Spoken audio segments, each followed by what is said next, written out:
Begin with issues surrounding the removal of fuel subsidy. President Goodluck Jonathan has once more reiterated the need to deregulate the petroleum sector, insisting that the decision will not in any way inflict pain on Nigerians.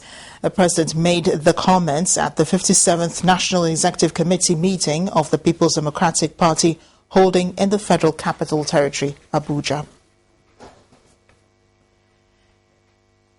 In the meantime, the debate over the proposed removal of subsidy on premium motor spirit or petrol by the federal government has reached a new height following a town hall meeting in Lagos on the subject.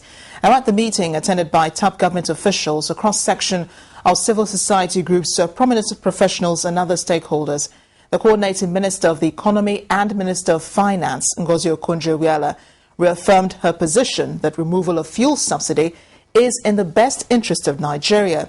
She said the cost of landing and distribution of PMS was 139 naira per litre, and the 74 naira subsidy for each litre is unsustainable.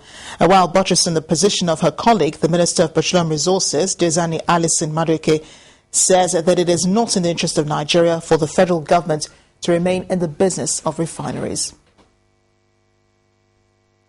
What we are trying to do is to open up this sector so that we can have more competition and more supply of the product at a better price eventually. Next.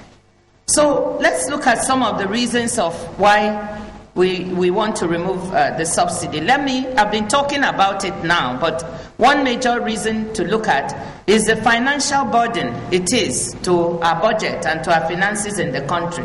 From 2006 to 2012, we spent to 2011, we spent about the figure has gone. Can you put it back, please? We spent over 3 trillion naira, 3.7 trillion on subsidy. In 2011 alone, up to the end of October, we spent 1.348 trillion. And by the end of this year, we would have spent 1.43 trillion naira on subsidy. Now, why does this matter?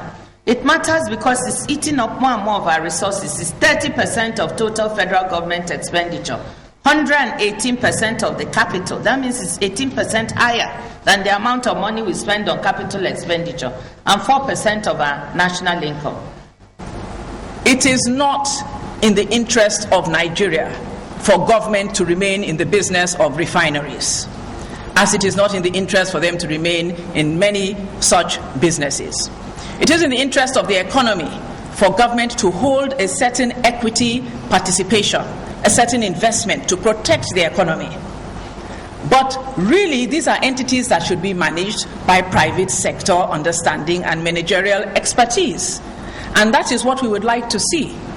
What are the challenges? If you come into the business of refineries today, you will make a slight profit, but not a lot of return on your investment. In Nigeria, because of our population, a refinery is only viable if you are producing at least 100,000 barrels per day. 100,000 barrel refinery will cost you $3.3 or so billion to set up. That is no mean amount. A 200,000 barrel refinery, about $4.2 billion. Therefore, as the CME pointed out, very few people are willing to come in and invest and put down that sort of money up front if they are not assured of a viable commercial return on that investment. So we really have to get real about this.